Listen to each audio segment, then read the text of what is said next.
Good evening, good afternoon, good morning, depending on where you're watching from. MAZI NNAMDI KANU is dying. That's a breaking news because the last time he appeared in court, obviously we know how they had, gone or made preparation for case of no submission. And still, federal government of Nigeria disallowed transfer of MAZI NNAMDI KANU to a competent medical facilities in Nigeria. That's the National Hospital, where they should at least observe him, check him well, and give him the normal, medical treatment. But federal government of Nigeria being resilient to destroy Igbo man, to destroy Biafra agitation, and even to destroy the IPOB leader, they said no to his request. That's why there was altercation sort of in the court when the presiding chief justice, James Omotocho, said no, that he has some cases, bordering on terrorism to attend to.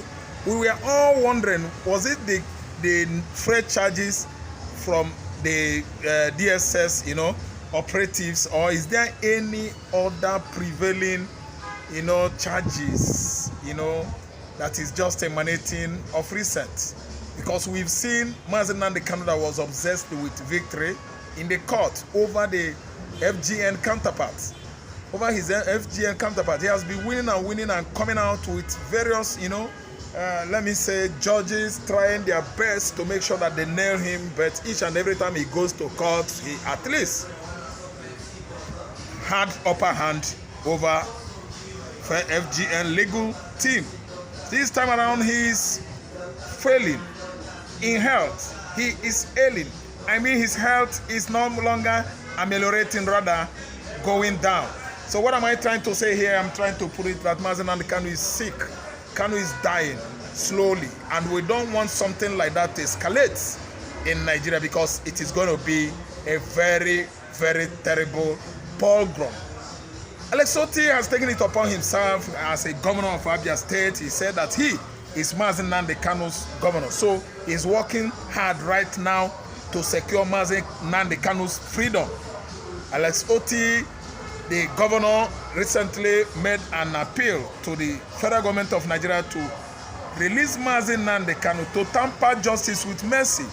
Even the fact that KANU himself is not culpable of any crime, still Alex Otti put it forward that KANU is under his estate, meaning that he has right to work towards his, freedom. And that is what Alex Otti is doing right now, not minding what Charles Soludo, who has been abating all the operations of the Fulani militias in southeastern Nigeria, especially in Anambra State, where he governs as a democratically elected governor of Anambra State. So we are not seeing Soludo making any effort, as in just to tell the whole world that KANU is from Southeast and he himself is an Igbo politician. Rather, we see Soludo, who is playing this kind of role, supporting the Fulani Janjaweeds, playing along with them because of the kind of political support they are gaining from them. Even the fact that MAZI NNAMDI KANU is an Igbo, it does not make him, think an inch that the danger lurks. What I mean by danger lurking is, if MAZI NNAMDI KANU dies, it's going to bring serious commotion in Nigeria. A commotion that the generations of the people that actually conspired and abducted Nnamdi Kanu from Nairobi, Kenya, are not going to escape. I promise that. You know what? I can beset all the people involved on, ferrying MAZI NNAMDI KANU back into Nigeria illegally, according to international law. They are all going to suffer it. United Nations is there now looking like Lukman. United Nations, Mumu, they look like Lukman. MAZI NNAMDI KANU is going through hell. UNO is not doing anything. And could be that KANU is from France. United Nations would have been in Paris, France, doing all they could to make sure that they free KANU. But because KANU is an Igbo man, is a black, United Nations that is telling us that we are member nations, all the League of Nations that formed UNO in 1945, that we are all answerable to objectivities, of that great platform. Which countries are united? Black countries, Africa countries, uniting with the white countries, Western Europe? No. United Nations is for the white, it's obvious. Because when Kenya are asking question, why is the United Nations not coming to see to the unrest, political unrest going on in Kenya? You will actually find out that the components of UNO are, number one is Britain, yes, followed by America, because Britain is obviously the problem African countries are having today. Political problem, civil unrest. Britain is the one sponsoring what is going on in any troubled country in Africa that is doing well. Especially Congo is doing well because Congo is having all manners of precious gold, precious stone, gold, diamond in Congo. That's why the Belgians, the British are bent on sponsoring those mayhem there to make sure that they actually cause, civil unrest to edge out the administration of the person in question.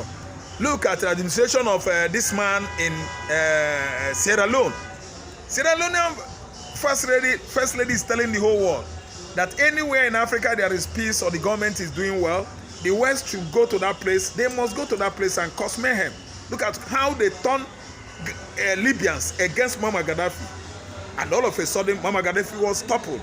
Was it not the handwork of the West? That's the European we're talking about, the British, the French.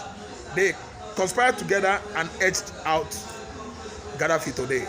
So who is actually playing neo-colonial role in Africa? I mean the British supremacists. I mean the Spaniards, the Portuguese, the Belgians. They are the one, especially Britain. They are the one spewing the fire of disturbance and the commotion in Africa, on the African continent, to make sure that the Africans are subjected to slavery as it was over 500-600 years ago. That's why there's no peace today in Nigeria, because Britain is sponsoring Boko Haram. France is sponsoring ISIS in Niger. You see how it goes. So what we are saying now is that Kanu must be freed. They must actually set him free, for he is deserved freedom. And there's no amount of consultation anybody could embark on that could stop his freedom. We must make actually sure that the IPOB leader is worked out of DSS department. Yes, unconditionally. So what we are saying now is his health is failing him, not ameliorating in any way. So that's why we stand up to make sure Kanu is out. Kanu is seriously sick. Something hasteful, something drastic, is needed to be done health-wise to make sure that he is transferred to a competent medical facility in Nigeria. I don't mean a hospital whereby the doctors are federal-oriented. No, I mean specialists, hospitals. I mean flying Kanu abroad. Because treating Kanu in Nigeria, anything could happen. In Nigerian state, anything is possible. If you could treat him here, you provide adequate security. You must balance it. It shouldn't be Nigerian security.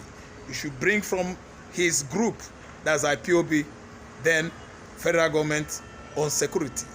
For Kanu's health to be, treated without naive or levity, he is needed to be fortified, at least protected or secured by IPOB security personnel or operatives. Because owing to the fact he's ailing right now, it seems that federal government is just actually fueling that kind of, let me say, policy to make sure that anytime he comes out from confinement, he dies.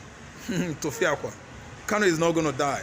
We've actually known the plans of the federal, that they just want to get rid of him. Someone that has not been found culpable of any crime is allowed, to be rotting. His health ails. It's no longer ameliorating. That's why they refused taking him or transferring him to federal hospital. And we've seen it played out last week, that Kanu is sick. And we are trying to sign our warning that if Kanu dies, Nigeria dies as well. Yes, nobody is worth that kind of, let me say, unfair treatment. Someone has won in the court. Federal government of Nigeria committed court contempt by not allowing a freed man to walk free home. So that's what we are saying. Nigeria is looking for trouble. It's obvious. If Kanu dies, Nigeria will actually know that the end has come. What about the kind of treatment being meted to Igbo man? Each and every administration that comes to Nigeria is coming up with stringent policies, at least to bring the Igbo man down. I tell you, we are silent, but the sound of our silence is overwhelming all the marginalization, exploitation, and political impasse cornered to harm the Igbo man. I rest my case here. Subscribe for my channel, like, share, and hit the notification bell. Thank you so much. It's Ojukwu Communications. That's Media Communications.